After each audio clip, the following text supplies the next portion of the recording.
15 अक्टूबर वर्ष 1997 मिजोरम में रह रहे रियांग जनजाति, जिनको हम ब्रू जनजाति के नाम से भी पहचानते हैं। 1 लाख से भी ज्यादा ब्रू जनजाति मिजोरम के कालाशिप, मामित, लेंगलाई और लोंगथलाई में वर्षों से रह रहे थे। मिजोरम के सभी ब्रू जनजाति झूम खेती पर ही निर्भर है। सदियों से मिजोरम में रहने के बावजूद एक भी बांस या पेड़ काटने तक की इजाजत नहीं थी इन्हें, और साथ ही वे शिक्षा, स्वास्थ्य संबंधित, यातायात जैसे कई सुविधाओं से भी वंचित थे। सबसे ज्यादा चौंकाने वाली बात तो यह है कि इन ब्रू जनजाति को मतदान, जो कि संवैधानिक अधिकार है, देने तक की इजाजत नहीं है। 29 अप्रैल वर्ष 1972 मिजोरम में भारत के संविधान के 6th शेड्यूल के तहत 3 ऑटोनोमस डिस्ट्रिक्ट काउंसिल का गठन हुआ था। माराओं के लिए मारा एडीसी, लाइयों के लिए लाई एडीसी और चकमाओं के लिए चकमा एडीसी। इन तीनों एडीसीओ को देख मिजोरम के ब्रू जनजातियों ने भी भारत के संविधान के तहत मामेत डिस्ट्रिक्ट, जिसमें सबसे अधिक ब्रू जनसंख्या है, इसको ब्रू एडीसी बनाने की मांग करने लगे। तभी जल उठा मिजोरम में मिजो और ब्रू के बीच आग। इस आग में 15 अक्टूबर वर्ष 1997 में 5407 परिवारों से भी अधिक, लगभग 40,000 ब्रू जनजाति को मिजोरम से बेघर कर दिया गया।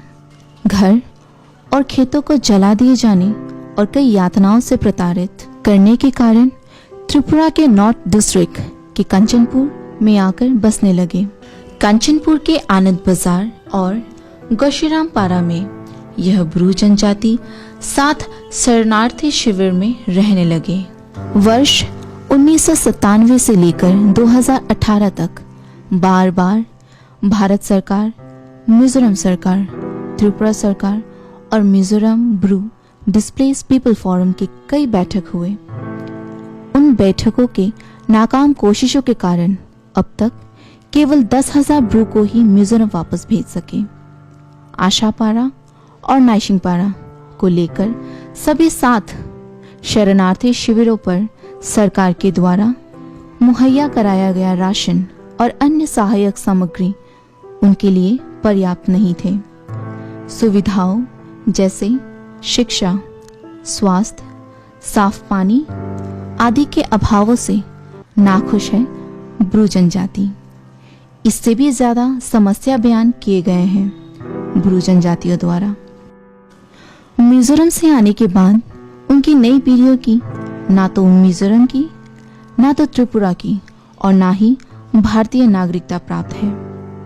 भारत सरकार से मिलने वाले राशन में 1 किलो चावल और 5 रुपए प्रति व्यक्ति दी जाती है, लेकिन इससे भी वंचित है इनकी नई पीढ़ी। हालत बदतर से बदतर बनते जा रहे हैं। न शिक्षा, न परिवार संयोजन, न ही साफ सफाई जैसा साधारण जानकारी, इन सभी अभावों के कारण आज इनकी दयनीय दशा है। अब तक शिविर के किसी भी परिवार का बैंक में खाता नहीं है, ऐसा उनका बयान कहता है।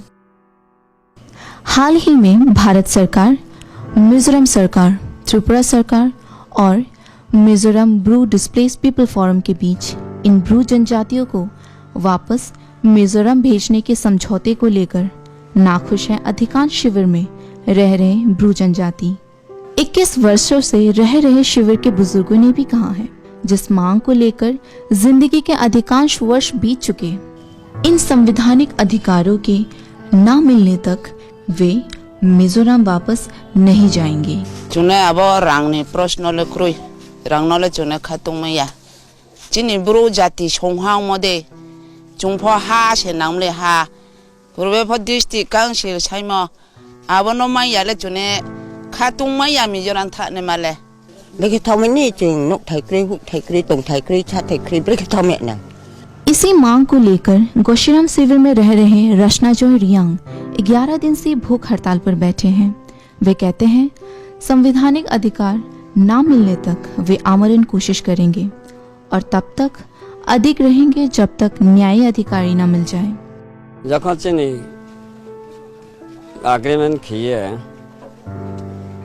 जों नायहा केवल थांमों याम ये आं माइचे तोंथा के चिन जातिन बक पांडावो थांमेट माक्रे थांगे केमी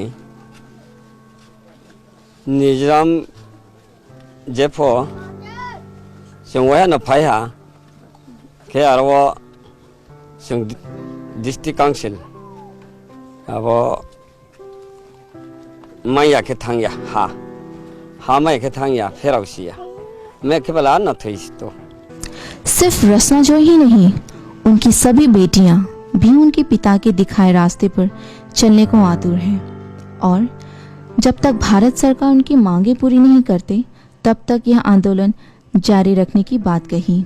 That the one who stayed fasting, that is my father, and he have been 11 days by this today. He's not eating at all. Even he's not eating, we can also cannot eat. We are suffering. How much we are suffering, our people. We also human being. We want to live peacefully as other kids. We are not Indian or what? We need place to stay, a comfortable place. We don't want money. We want place. We want district council. Hanang mi pada maya ke chula Mizoram ta maya maha maya ke district council maya ke mula mai saya ye to ye tanah ya chini brujati pa bini sakawa misana sai kru ye muna bai kru ye kam ke tere chini brujati pa। दुनिया में ऐसा कोई भी देश नहीं होगा जहां अपने ही देश के लोग एक राज्य से निष्कासित होकर दूसरे राज्य में शरणार्थी के रूप में जीवन व्यतीत कर रहे हैं। उनकी मांगी भी क्या थी? अपने ही देश के संवैधानिक अधिकारों के तहत ब्रू जनजातियों के लिए ऑटोनोमस डिस्ट्रिक्ट काउंसिल और हर वह संवैधानिक अधिकार जो भारत के हर नागरिक को प्राप्त है। 21 वर्षों से यह ब्रू जनजातियों के साथ कैसी नाइंसाफी। यह लोग म्यांमार के रोहिंग्या भी नहीं और न ही बांग्लादेश से आए बांग्लादेशी। 21 साल के बाद आज भी ताज़ा है ब्रू जनजाति के वे जख्म जिनको अपना सब कुछ छोड़कर रातों रात शरणार्थी बनकर आना पड़ा त्रिपुरा में। आज भी उन्हीं मांगों को लेकर कहीं भूख हड़ताल है तो कहीं रैलियां।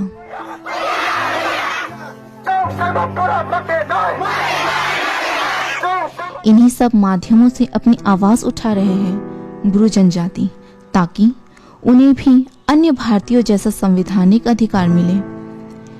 21 सालों की सुविधाओं से वंचित पीड़ित मिजोरम से निष्कासित किए गए ब्रू जनजातियों को उनका उचित न्याय मिले ताकि उन्हें अंधकारमय जीवन से निजात मिले।